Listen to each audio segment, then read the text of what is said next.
감사합니다. 그럼 다음 사연에서 뵙겠습니다.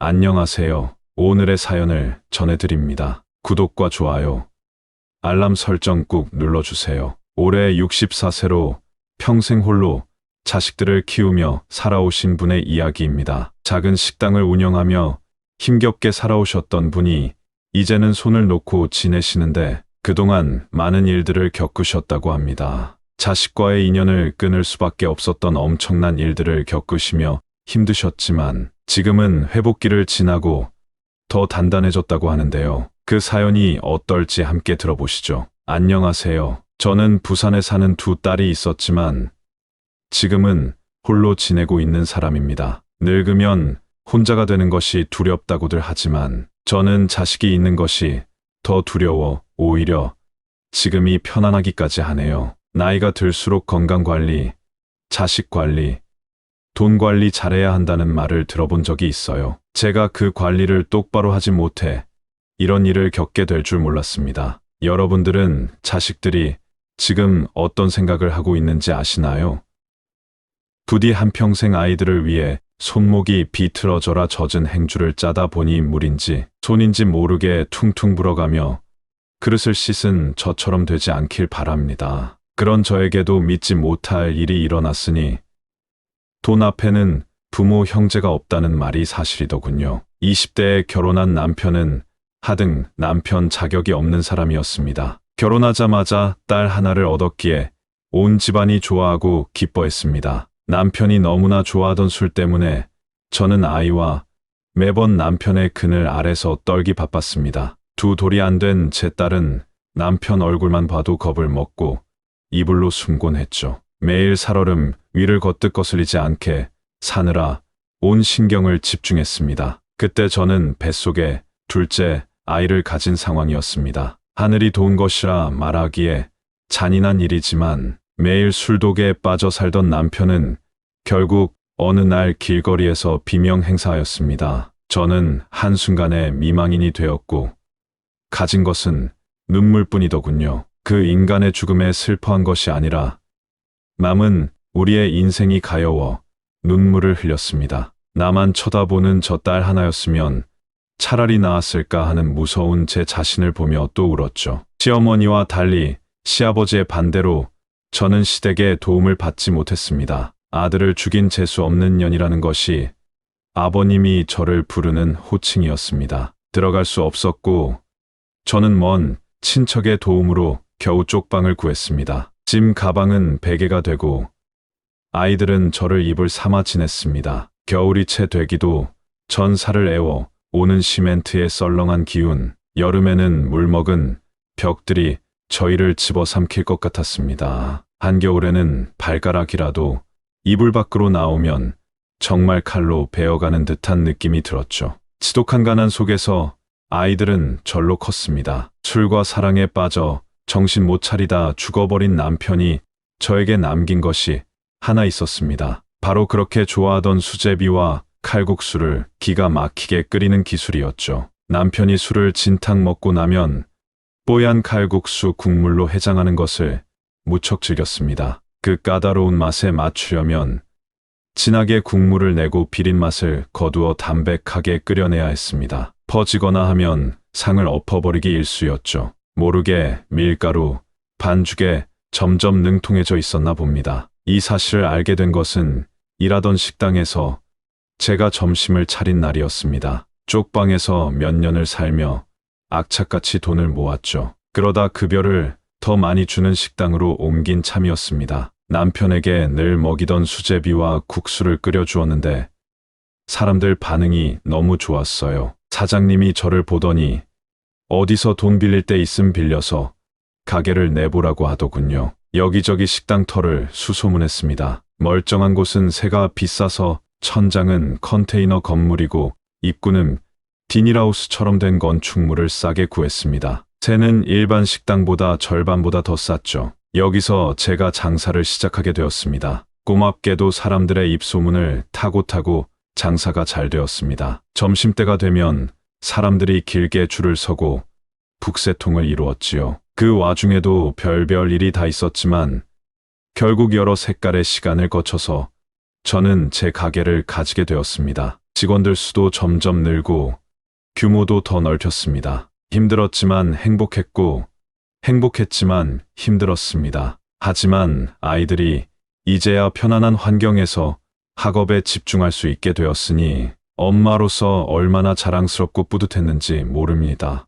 아이들에게 각자의 방을 준 날, 저는 아이 손을 잡고서 미안하다, 고맙다며 참 많은 눈물을 흘렸습니다. 장사가 잘 되니 남편이 없는 인생만 조금 다를 뿐, 인생도 평범한 남들과 제법 비슷해져 가더군요. 장사가 잘 되니 분점을 내달라는 요청도 많았지만 제 능력 바뀐 것 같아 2개만 운영했습니다. 직원은 30명 가까이 되었습니다. 저는 그저 기본을 지키며 장사를 해왔습니다. 이제 30년을 꼬박 해온 장사다 보니 제 단골 손님들도 저와 비슷한 나이가 되거나 어르신들은 돌아가시기도 했습니다. 그렇게 세월이 흘렀습니다. 이제 몸이 예전 같지 않아 규모를 줄이거나 손을 좀 떼야겠다 싶었습니다. 엄마, 이제 30년을 한 장사니 좀 내려놔야 하지 않겠어?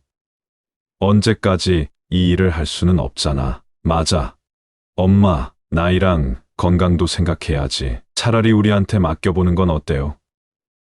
하나는 오빠가 맡고 하나는 내가 맡으면 딱일 것 같은데. 어느 날 아이들이 먼저 적극적으로 권유해왔습니다. 자기들한테 식당을 맡기라는 것이었죠. 첫째 집에서는 며느리가, 둘째 집에서는 둘째가 주축이 되어 2집안 대표가 맡아서 운영할 수 있다는 것이었어요. 이대로는 저 혼자 버틴다 해도 몇 년일 거라고 했습니다. 아이들 말이 다 옳았어요. 저는 체력적으로도 너무 힘들었고 제 몸 하나 지탱하기도 어려운 상태였습니다. 많은 일들을 오래된 우리 직원들에게 나누어 주었지만 그래도 주인이 없는 가게는 사람들의 원성을 사기 딱 좋으니 실수는 없죠. 아이들에게 식당을 맡긴다는 건 결국 넘겨주어야 하는 문제였습니다. 그 정도는 아이들도 알고 달라는 말이었겠죠. 가업을 물려받는 일은 사실 흔하디 흔한 일인데 흔한 만큼 대를 이은 성공도 드문 것이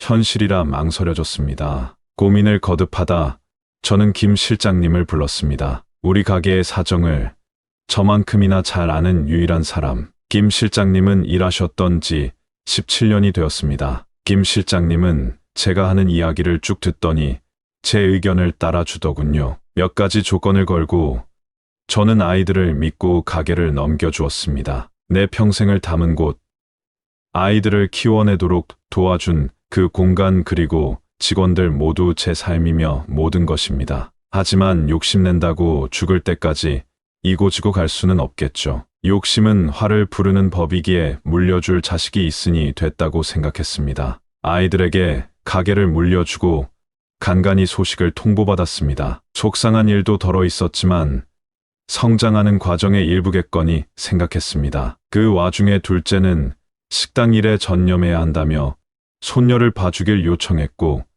손녀와 시간을 보내는 중이었습니다. 한 달이나 지났을까요? 김 실장님께 들려온 소식에 저는 너무 충격을 받았습니다. 제가 전수해준 방법이 아닌 것 같은데 맞다고 우기는 육수는 맛이 완전히 달라졌고 매일 바지락을 공수해오는 10년이 넘는 거래처도 바뀌고 새벽에 나가 떼어 오던 재료도 공수 방법이 바뀌었다 합니다. 그리고 직원은 무려 5명을 쫓아냈다고 하더군요. 저는 화가 나 딸에게 전화를 했습니다. 장사는 초심을 잃으면 끝이라고 했잖니. 어쩌자고 사람들도 자르고 거래처도 바꾸고 게다가 우리 가게 전통 있는 비법마저 바꾸면 어쩐다는 거냐. 엄마, 우린들 편해서 이래요.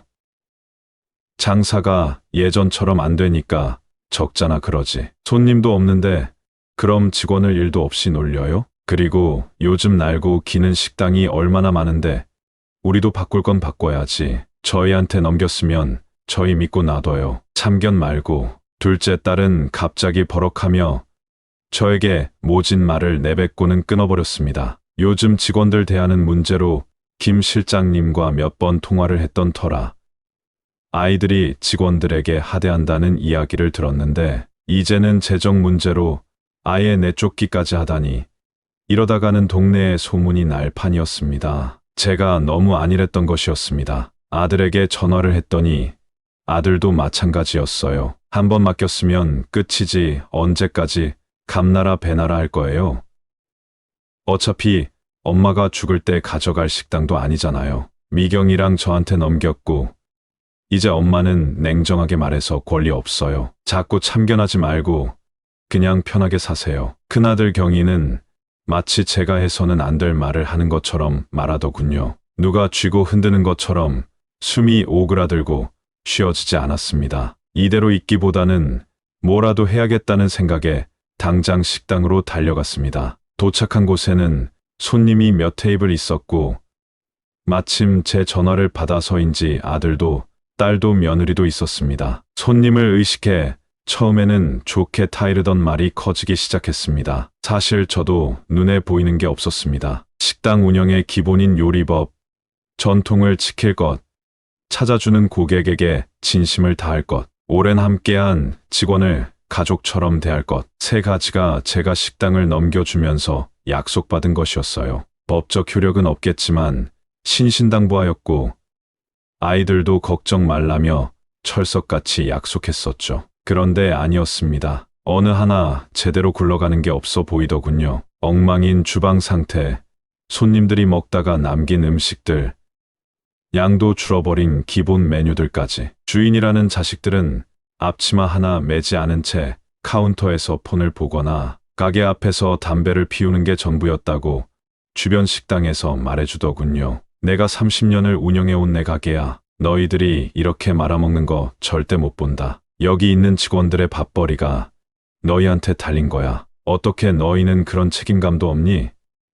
사람들이 여기 다 남긴 음식들 안 보여? 어딜 봐서 제대로 하고 있다고 뻔뻔하게 말하는 거야? 맞는 말에는 장사가 없었나 봅니다. 그런 저를 묵묵히 보던 첫째 경희는 고민스러운 표정조차 없이 어딘가로 전화를 하더군요. 경찰에 저를 신고한 것이었어요. 영업방해로 말이죠. 내 가게 명의를 넘겨주고 나니 부모고 뭐고 없는 돈 없이 찾아온 거지 취급을 하며 내쫓는 것이 내 자식이었습니다. 얻고자 나에게 그동안 자식 노릇을 해왔고 밖에 생각이 되지 않았습니다. 어떻게 자식이 둘 다 저렇게 이기적으로 자랐는지. 제가 현명하게 자산 정리를 해놓지 않고 쥐고만 있어 이런 사단이 난 것이라는 생각이 들었습니다. 미리 전문가에게 자문을 구하고 했었어야 했는데 말이죠. 이미 넘긴 가게는 어쩔 수 없고 나머지 자산이라도 저는 지키겠다고 마음먹었습니다. 자식들은 제가 얼마나 쥐고 있는지 몰랐습니다. 가게는 일단 차지했지만 나머지는 제가 죽으면 당연히 나눠 가질 것이라 생각했는지도 모르죠. 저는 아이들을 불렀습니다. 또 한 번 시끄러운 고성이 오갔고 저는 이렇게 됐으니 제가 들고 있는 자산과 집은 모두 사회로 환원할 것이며 절대 자식들에게 나눠주지 않을 것이라고 선언하였습니다. 아들, 딸은 그 순간 기름에 튀긴 듯한 굳은 얼굴로 저를 노려보더군요. 그 얼굴이 우리 자식들의 민낯이었습니다. 돈처럼 인간의 감정을 송두리째 뒤집고 흔들고 들끓게 하는 것도 없다더니 정말이더군요. 사단이 나는 경우도 대부분이 돈 문제죠. 그놈의 돈 때문에 내 인생을 칼국수와 함께 했고 그 돈 때문에 자식들이 힘든 게 싫어 하루 잠도 줄이고 고통스러운 하루도 감내했습니다. 돈이 뭐라고 말이죠. 귀하디귀한 가족의 인연 아닙니까? 전생에 무엇이었든 지금은 핏줄로 맺어진 부모 자식 간에 결국 돈에 얽히면 원수도 못한다는 말이 사실이더군요. 왜냐하면 이건 끝이 아니라 시작에 불과했으니 말이죠. 아이들에게 통보한 후 며칠이나 지났을까 저녁에 또 경찰이 들이닥쳤습니다. 딸이 저를 손녀 아동학대로 신고했더군요. 억울하고 분해서 경찰에게 열을 올리다 못해 결국 그 자리에서 실신했습니다. 하늘이 알고 땅이 압니다. 정말이지 이렇게 나를 힘들게 할 수 있나 싶더군요. 돈에 눈이 멀어 부모 자리를 빼앗다 못해 이제는 제목까지 만들어 매장시키려는 게 내가 수아한테 어떻게 했다고 이러냐 정말. 어떻게 너희들이 나한테 이럴 수가 있니? 엄마, 그러게 적당히 하시면 좋았잖아요. 유산은 남겨진 가족들한테 주는 거지. 엄마가 식당에서 번 돈이니까 저희한테 주셔야 맞지. 그런데 사회에 환원한다고 어이가 없어서 우리 딸이 할머니가 때렸다는데 별 수 없고 순순히 유산 미리 정리하시면 제가 혐의 풀어드릴 용의는 있어요. 잘 생각해 보세요. 싫으시면 한번 잘 싸워 보시던가. 악몽 같은 날들의 연속이었습니다. 병원에서 그리고 나와서 경찰에서 조서를 받고 계속적인 연락을 받으며 조사를 당했습니다. 먹을 수도 없었고 잘 수도 없었습니다. 가게에는 이제 신경 쓸 여력도 없이 하루하루 몸이 쇠약해졌죠. 그러던 어느 날 김 실장님께 연락이 왔습니다. 요즘 별일 없으시냐 하는 말에 18소녀처럼 울음이 터졌습니다. 자초지종을 들은 김 실장님은 전화기 너머로 저와 함께 흐느끼며 피부치 저를 죽이려 달려드는 전쟁터에서 저를 위해 주는 온기, 어린 눈물에 얼마나 고마웠는지 모릅니다. 식당 명의는 제 것이었지만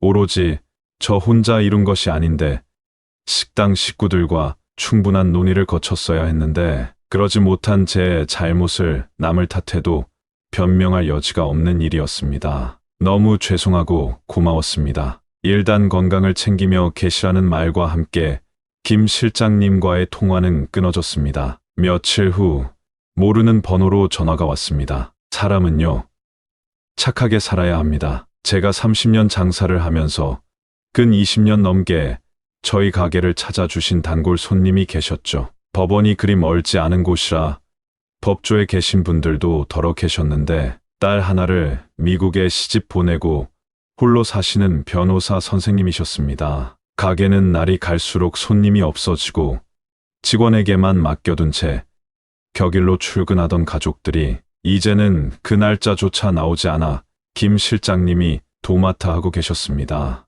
때마침 가게에 들른 선생님이 김 실장님을 통해 내용을 들을 수 있었던 거죠. 그리고 변호사 선생님이 말씀하셨습니다. 가게 CCTV 접근할 수 있는 권한이 김 실장님이 있어서 천만다행이라고. 그게 무슨 말씀이신가요, 선생님?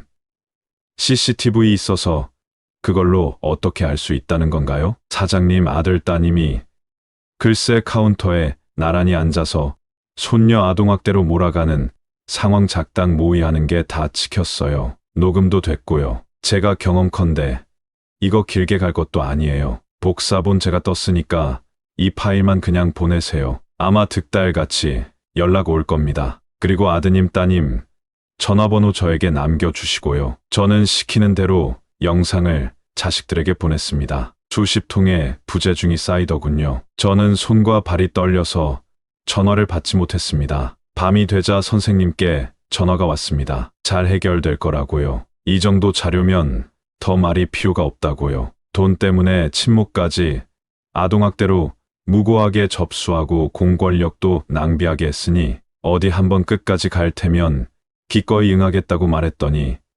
알겠다 하더라는군요. 저를 올감이 씌우려던 손녀 아동학대 죄는 단숨에 종결되었습니다. 김 실장님과 변호사 선생님께 정말 감사했습니다. 특히 변호사 선생님은 저와는 안면만 있을 뿐 그저 사람 사는 이야기를 좀 하고 맛있는 음식을 팔았을 뿐인데 저에게 주신 은혜를 어찌 갚아야 할지 고민스러웠습니다. 아들, 딸은 전략을 바꾸었는지 저에게 찾아왔더군요. 사실은 남편이 사업이 망했다며 울고 첫째는 식구들을 외국에 보내야 하는데 돈이 너무 궁해서 그렇게 되었다고 각양각색의 핑계를 대더군요. 당장 내쫓아 버렸습니다. 어차피 가게는 수입이 좋았지만 건물 자체는 크지 않았습니다. 이제는 아이들에게 준 지 연이 넘어가고 아이들이 다 평판을 말아먹어 버려 권리금도 크게 나오지 않을 것입니다. 저도 미련이 없습니다. 아이들끼리 찢어먹든 날려 먹든 손을 놓기로 했습니다. 다만 제가 이러다 죽으면 법대로 제 유산은 아이들에게 갈 것이 뻔하니 저는 그 전에 정리를 하기로 마음먹었습니다. 엄청난 재산은 아니지만 먹고 살 만큼의 충분한 돈은 됩니다. 저는 고민 끝에 은혜 입은 두 분께 조금이나마 돌려드리기로 했습니다. 변호사 선생님 사무실은 다소 변두리에 있었습니다. 아래에는 컴퓨터 가게가 문을 닫은 참이었고요. 저는 그곳을 매입하였습니다. 그리고는 김 실장님께 제가 했던 가게 음식 비법과 운영을 알려드렸습니다. 사실 대부분은 실장님께서 아시는 것이었습니다. 하지만 많은 거래처 사장님들과 연결시켜드리고 제가 해오던 저만의 비법도 남김없이 전수해드렸습니다. 김 실장님은 처음엔 말이 없고 우직한 사람이었습니다. 이런 사람에게 일찍 곁을 주지 못했던 제 자신이 부끄러웠습니다. 저는 초라하지만 작은 가게의 월세를 받지 않겠다고 약속하였고, 그리고 소박한 인테리어와 주방 장비까지 모든 준비 과정을 지원했습니다. 봉사하는 기쁨이랄까, 제가 뭐라도 된 것처럼 참 행복했습니다. 아닙니다. 정도의 말을 하던 웃는 눈이 반달처럼 착해 보이던 김 실장님. 오픈 준비를 하며 테이블을 닦으면서 그의 입에서 흥얼흥얼 콧노래가 나왔을 때 벅찼던 그 감정을 잊지 못할 듯합니다. 이 마음씨 고운 분과 함께하여 지금 도와드릴 수 있어서 너무나 감사했습니다. 어릴 적 부모님을 여의고 형제도 없이 살며 죽도록 공부하셨다는 변호사 선생님, 친척 집에서 심한 차별과 모욕을 당하면서도 공부만이 살 길이라며 출세하려면 마음을 다잡아야 했다고 하셨죠. 결혼했던 사모님은 불치병으로 세상을 떠나셨고 어렵게 얻었던 딸은 미국 남자와 결혼하게 되었습니다. 눈물 젖은 소설책 같은 인생을 사신 선생님은 따스함 이면에 어딘가 쓸쓸함이 묻어나는 그런 분이었습니다. 이 일을 겪은 후 말씀하셨죠. 늘 외롭고 추웠다고. 그런데 여기 칼국수에 밥 한 그릇까지 먹고 나면 남들이 말하는 어머니의 밥이 이런 것인가 하고 생각하셨다고요. 김이 모락모락 나는 식당에서 들리는 나지막한 TV 소리와 함께한 칼국수 한 그릇이 그렇게 따뜻했다고. 선생님께는 비록 큰 배품은 아닐지라도 늘 고향 냄새를 맡듯 식당을 가까이 두고 사시게 해드리고 싶었습니다. 저도 일을 계속할 수는 없는 몸이지만 이제는 같이 늙어가는 처지니 친구도 하고 가끔은 주방에 들어가 밥도 내어드리고 해드리고 싶었습니다. 인생 친구라는 게 이런 거냐 싶더라고요. 서로 아픔 굳이 들추지 말고 보게 되면 다독여주고 앞길 응원해주고 그러면 친구죠. 제가 죽으면 이 돈은 사회에 환원하겠다고 변호사 선생님 도움으로 유서를 작성하고 녹음 및 공증 절차까지 마무리해둔 상태입니다.